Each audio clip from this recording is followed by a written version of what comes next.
అందరికీ నమస్కారం. నా పేరు మాధురి. ఈ రోజు మనతో పాటు ఉన్నారు ప్రముఖ ఆస్ట్రాలజర్ సుభాష్ శర్మ గారు.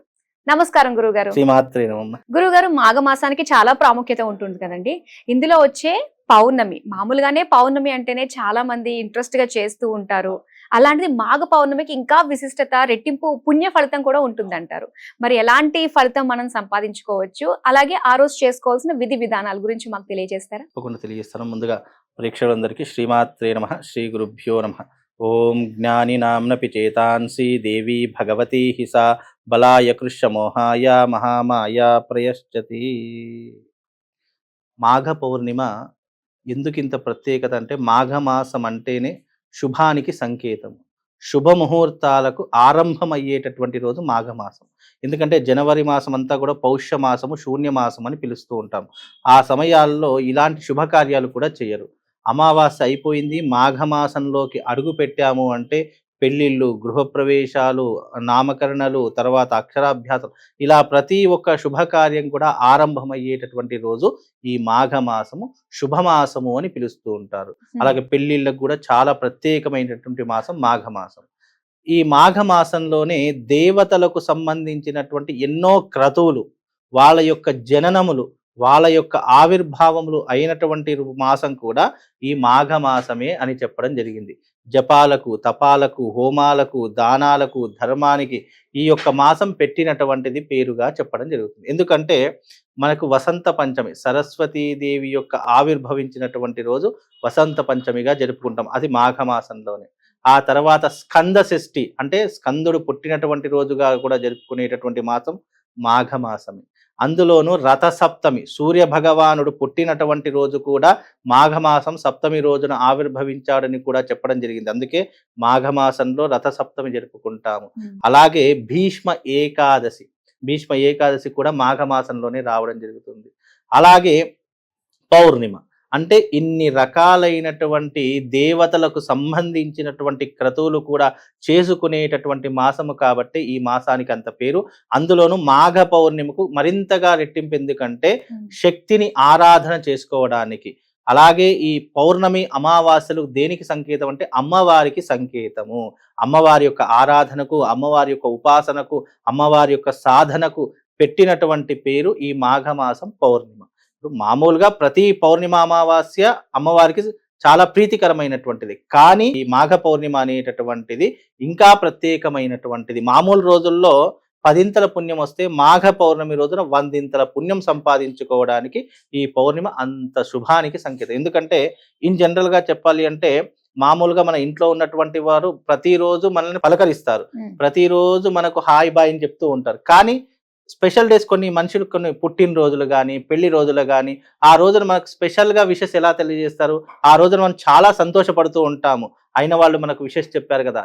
అలాగే పౌర్ణిమ ప్రతి మంత్ వస్తుంది, కానీ మాఘ పౌర్ణిమ చాలా స్పెషల్ పౌర్ణిమ అని చెప్తూ ఉంటాం. ఎందుకంటే ఈ మాఘ పౌర్ణిమ లలితాదేవికి చాలా ఇష్టమైనటువంటి పౌర్ణిమ. అందులోనూ ఈ మాఘమాసం అంటేనే గుప్త నవరాత్రులకు చాలా పెట్టింది పేరు. శ్యామలా నవరాత్రులు జరిపేటటువంటి రోజుగా కూడా ఈ మాఘమాసంలోనే వస్తాయి. అందుకే ఇవన్నీ కూడా శక్తికి సంబంధించినటువంటి రోజులు. అలాగే మాఘమాసంలో ఒక మనిషి, ఒక జీవి తనను తాను ఉద్ధరింపజేసుకోవడానికి, తన జీవితాన్ని మార్చుకోవడానికి, తన జీవితాన్ని సరిదిద్దుకోవడానికి, చేసిన పాపముల నుండి బయటపడడానికి పెట్టినటువంటి పేరు ఈ మాఘ పౌర్ణిమ. మాఘ పౌర్ణిమ రోజునే ముఖ్యంగా చేయవలసినటువంటి విధులు ఏం చెప్పారు మన పురాణాలలో, వేదములలో కానీ, శాస్త్రంలోనో కానీ, మునులు కానీ, ఋషులు కానీ ఏం చెప్పారంటే, మాఘ పౌర్ణిమ రోజున గంగా స్నాన విధిని ఆచరించాలి, దాన ధర్మాలు ఆచరణ చేసుకోవాలి, దైవిక ఆరాధన చేసుకోవాలి, సంగమ తీరంలో స్నానం ఆచరణ చేసుకోవాలి, శివాలయంలో నువ్వుల నూనెతో దీపం వెలిగించాలి, నువ్వులు దానం చేయాలి, బెల్లము దానం చేయాలి, కంబలి, గొంగడి ఇవి దానం చేయాలి. అలాగే ఆ రోజున దైవిక ఆరాధన, దైవిక సాధన తప్పకుండా ఆచరణ చేసుకోవాలి. ఇలా చేస్తే మనిషి తన జీవితాన్ని ఉద్ధరింపజేసుకోగలుగుతాడు, చేసిన పాపముల నుండి నిష్కృతి పొందగలుగుతాడు. ప్రతి మనిషి ఆలోచిస్తే ఏం ఆలోచిస్తారంటే, ఇది యాంత్రిక జీవితం, ఎవ్రీడే చేసుకోవాలి, ప్రతిరోజు చేసుకోవాలంటే ఎవరు చేసుకోరు. చేసుకోవాలనే సంకల్పం ఉన్నా మన యాంత్రిక జీవితం చేసుకోనివ్వదు. ఎందుకంటే మనకు ఉదయం లేచినప్పటి నుంచి ఉద్యోగాలని చెప్పేసి, ఇంటి పని అని చెప్పేసి, సంపాదించాలి, మనం జాబ్‌లోకి వెళ్ళాలి, ఇవే ఉంటాయి మనకు. అవును. ఇవన్నీ చేసుకోవాలి అంటే చేసుకునేటటువంటి వాడికి కూడా ఆ యాంత్రిక జీవితానికి అలవాటు పడిపోయినటువంటి వాడు చేసుకోలేడు.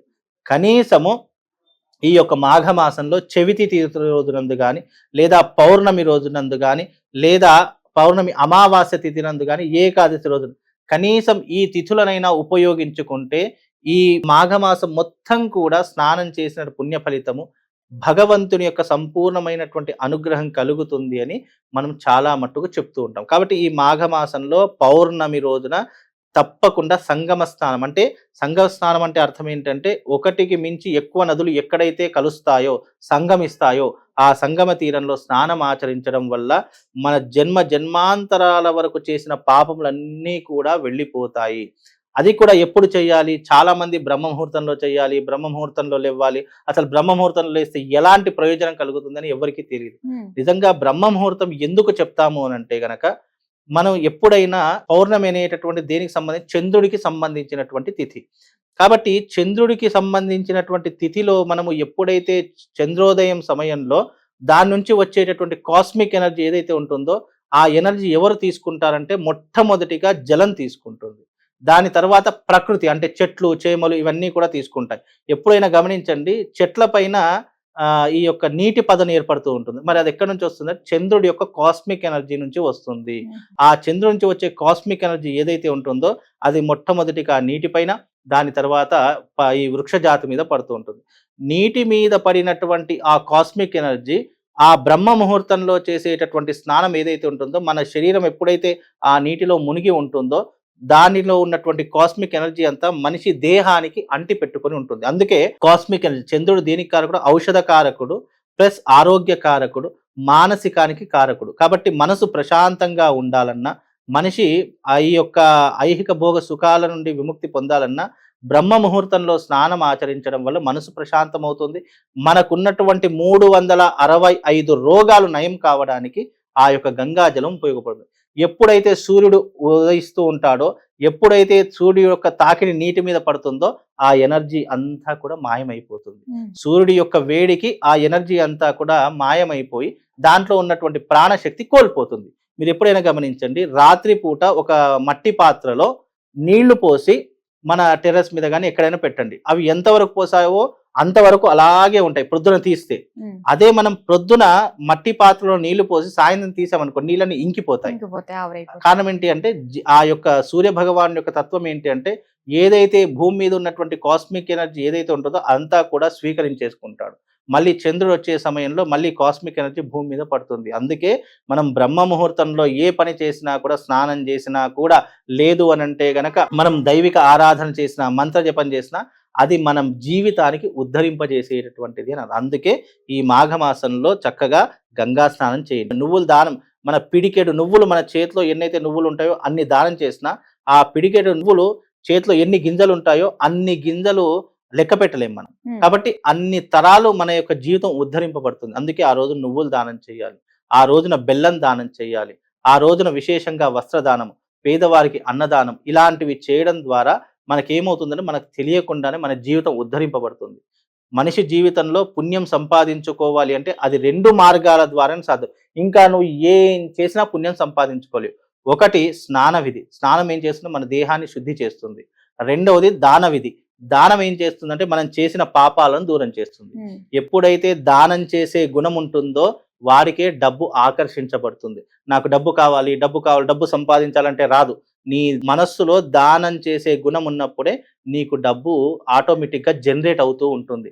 నీకు దానం చేసే గుణం లేదు అంటే నువ్వు ఎంత సంపాదించినా నువ్వు ఆ ధనాన్ని తినలేవు, పరులు మాత్రమే తింటారు.